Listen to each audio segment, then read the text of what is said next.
Hello दोस्तों, हिंदी कहानियों के हमारे चैनल देवाशीष हिंदी कहानियाँ में आपका स्वागत है।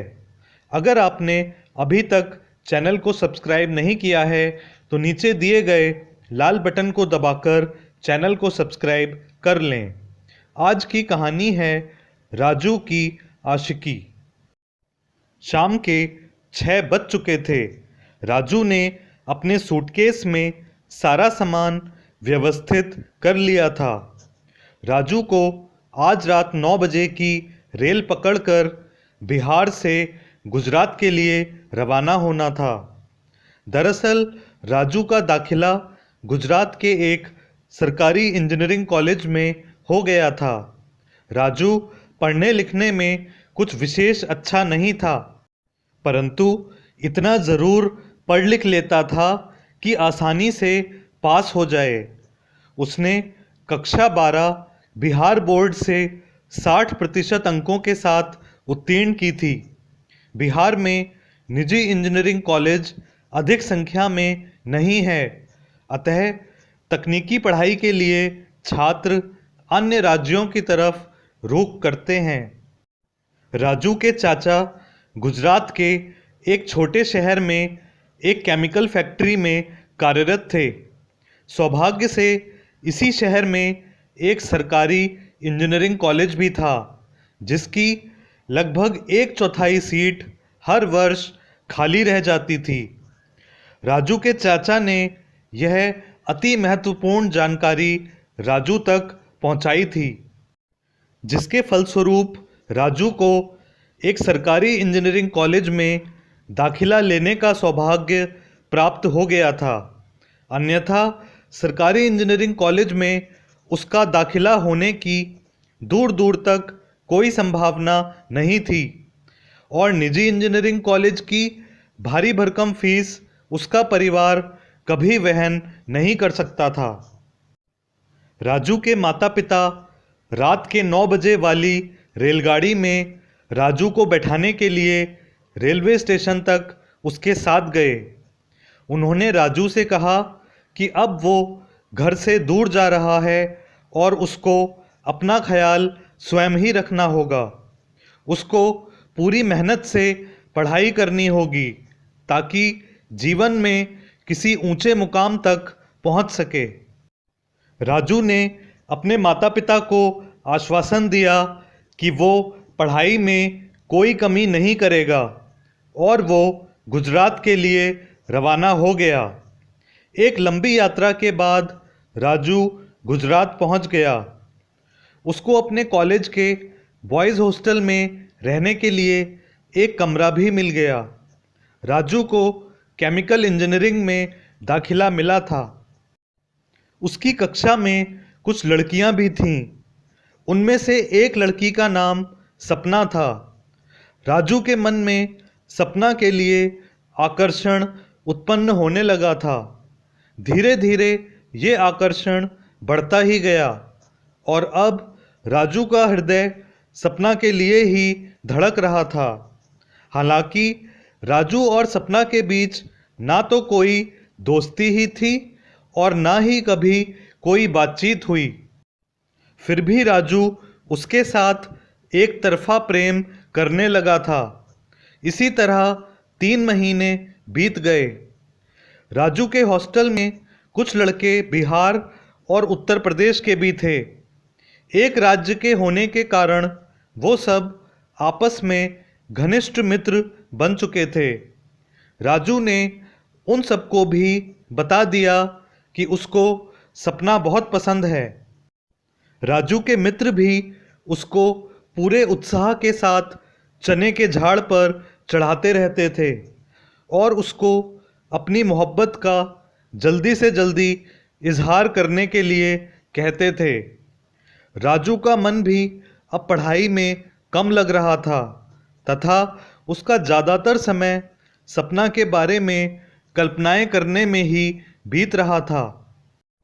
वहाँ बिहार में राजू के माता पिता सोच रहे थे कि राजू घर से दूर रहकर मेहनत से पढ़ रहा है, जबकि वास्तविकता में तो राजू के सर पर आशिकी का भूत सवार था। जब इंजीनियरिंग की प्रथम छमाही परीक्षा का परिणाम आया तो राजू 2 विषयों में फेल हो गया था। राजू के ऊपर इस परिणाम का कोई विशेष प्रभाव नहीं हुआ। वो तो बस सपना के सपनों में ही खोया हुआ था। अब दूसरे सेमेस्टर की पढ़ाई शुरू हो गई थी। राजू के दोस्तों ने कहा कि अब उसको सपना से अपने प्रेम का इजहार कर देना चाहिए, परंतु राजू में इतना साहस नहीं हुआ कि वो सपना के सामने जाकर बात कर सके। इसीलिए उसने सपना को मोबाइल फ़ोन पर मैसेज भेजने का निश्चय किया। एक दिन उसने सपना को रात के समय मैसेज में आई लाइक यू लिख कर भेज दिया। सपना को उसकी ये हरकत बिल्कुल पसंद नहीं आई। उसने राजू के इस मैसेज को नज़रअंदाज कर दिया और जवाब देने की ज़रूरत भी ना समझी। राजू को समझ जाना चाहिए था कि सपना को उसमें कोई रुचि नहीं है, परंतु आशिकी के नशे में वो इस बात को समझ नहीं सका। उसने उम्मीद में सपना को 2-3 बार फिर से वही मैसेज भेजा। अब सपना के सब्र का बांध टूट गया। उसके अनुसार राजू को जवाब ना मिलने पर दोबारा मैसेज नहीं भेजना चाहिए था। सपना की मित्रता गुप्त रूप से एक अन्य लड़के के साथ चल रही थी जिसका नाम गौरव था। गौरव द्वितीय वर्ष का छात्र था। सपना ने राजू की मैसेज भेजने वाली बात गौरव को बता दी।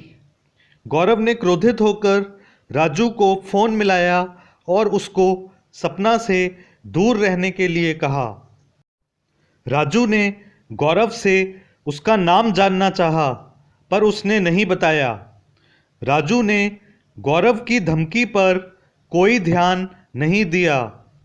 आखिर वो आशिकी ही क्या जिसका नशा एक धमकी से उतर जाए। राजू ने सपना के जवाब ना आने पर भी धमकी को नज़रअंदाज कर सपना को एक बार फिर मैसेज भेजा। ये बात जब गौरव को पता चली तो वो अपने 3-4 साथियों के साथ हॉस्टल के अंदर पहुंच गया। वहां उसने राजू को धमकाया तथा तमाचा भी मारा। राजू को मार खाता देख राजू के 10-12 दोस्त भी इकट्ठा हो गए और उन्होंने गौरव और उसके साथियों की मार लगा दी। ये सारी मार पिटाई की घटना हॉस्टल में लगे हुए अनेक कैमरों के द्वारा रिकॉर्ड हो गई। जब इस हंगामे की खबर हॉस्टल वार्डन तक पहुंची तो उन्होंने कॉलेज के प्रिंसिपल को वीडियो रिकॉर्डिंग के साथ पूरी घटना की जानकारी दे दी। प्रिंसिपल ने मारपीट में शामिल सभी लड़कों को कुछ दिन के लिए कॉलेज से सस्पेंड कर दिया और हॉस्टल वार्डन और कुछ शिक्षकों को लेकर एक जांच समिति बना दी। गौरव के पिता एक थाने में हवलदार थे। ये खबर उनके पास भी पहुंची कि गौरव की हॉस्टल में पिटाई हुई है। उन्होंने गौरव से सच्चाई बताने के लिए कहा।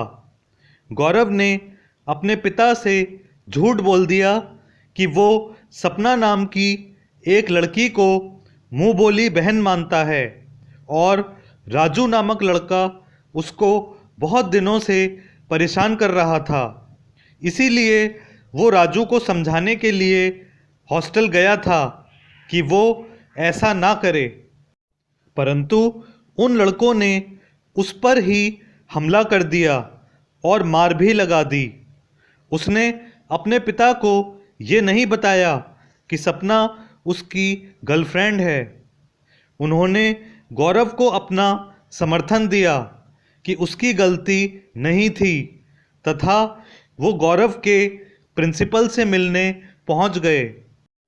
इधर जब लोकल लड़कों को पता चला कि हॉस्टल के लड़कों ने लोकल के लड़कों को मारा है, तो उनको ये बात बर्दाश्त नहीं हुई।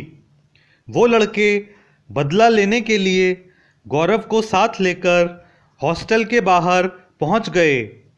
भीड़ देखकर मौके पर कॉलेज के शिक्षक भी पहुंच गए ताकि मामले को संभाला जा सके। प्रिंसिपल भी हॉस्टल के बाहर पहुंच गए। उन्होंने सब लड़कों को वहां से हटने के लिए कहा और वादा किया कि जांच समिति अपनी रिपोर्ट 2 दिन के अंदर जमा करेगी और दोषी लड़कों के खिलाफ कड़ी कार्रवाई की जाएगी। गौरव पक्ष के लोग मार का बदला लेने के लिए कटिबद्ध थे और बहुत मुश्किल से वहां से हटने को तैयार हुए। अब जांच समिति ने अपनी जांच शुरू की। उन्होंने पाया कि राजू ने वास्तव में सपना को मैसेज भेजे थे, जिसके कारण ये घटना हुई थी। उन्होंने गौरव को भी बिना अनुमति के हॉस्टल में प्रवेश करने का दोषी माना। प्रिंसिपल भी माहौल को समझ चुके थे कि लोकल लड़के अपनी मार का बदला तो कभी ना कभी जरूर लेंगे। अगर ये लड़ाई हॉस्टल में होती है तो कॉलेज का नाम खराब होगा। कॉलेज के बाहर हुई किसी भी लड़ाई के लिए कॉलेज प्रशासन जिम्मेदार नहीं होता है। इसीलिए जांच समिति ने एक तीर से 2 निशाने लगाए। उन्होंने गौरव और मारपीट में शामिल वो लड़के जो वीडियो में आगे आगे दिखाई दे रहे थे, उनको 15 दिन के लिए सस्पेंड कर दिया और मारपीट करने और लड़की को मैसेज भेजने के आरोप में हॉस्टल से भी निकाल दिया। मजबूरन अब राजू को शहर में बाहर कमरा लेकर रहना पड़ा।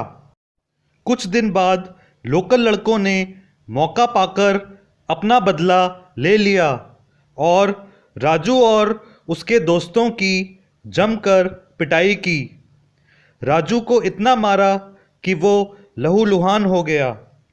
राजू की बुरी हालत देखकर उसके चाचा ने उसके माता पिता को खबर कर दी। राजू के माता पिता, जो सारी घटना से अनजान थे, वो बिहार से भागे भागे उसके पास पहुँचे और 15 दिन तक राजू की तीमारदारी करते रहे। कुछ लोगों ने उन्हें पुलिस के पास जाने की सलाह दी, परंतु उन्होंने ऐसा नहीं किया। वो इस मामले को यहीं ख़त्म करना चाहते थे और आगे नहीं बढ़ाना चाहते थे। जब दूसरे सेमेस्टर की परीक्षा का परिणाम आया तो राजू सभी विषयों में फेल था। उसके जीवन का 1 वर्ष खराब हो चुका था। अब अगर राजू किसी तरह इंजीनियरिंग की पढ़ाई पूरी कर भी लेता तो उसकी डिग्री 4 साल के बजाय 5 वर्ष में पूर्ण होगी और 5 वर्ष में इंजीनियरिंग पूरी करने वाले को कोई जल्दी से नौकरी नहीं देता है। राजू ने पढ़ाई के वक्त आशिकी के चक्कर में फंसकर अपने भविष्य को खराब कर लिया और सपना को भी प्राप्त नहीं कर सका। इसी को कहते हैं माया मिली ना राम। इस सच्ची कहानी से हमें ये शिक्षा मिलती है कि अपनी पढ़ाई की उम्र में कभी भी आशिकी के चक्कर में नहीं पड़ना चाहिए। जब पढ़ाई पूरी हो जाए और नौकरी भी लग जाए तभी आशिकी का रिस्क लेना चाहिए। अगर आपको ये कहानी पसंद आई हो तो नीचे दिए गए लाइक बटन को दबाकर वीडियो को लाइक करें तथा लाल बटन को दबाकर चैनल को सब्सक्राइब कर लें ताकि हमारे आने वाली कहानियों की सूचना आप तक पहुंच सके। स्क्रीन पर दिख रही प्लेलिस्ट में कुछ और कहानियां आपके सुनने के लिए उपलब्ध हैं।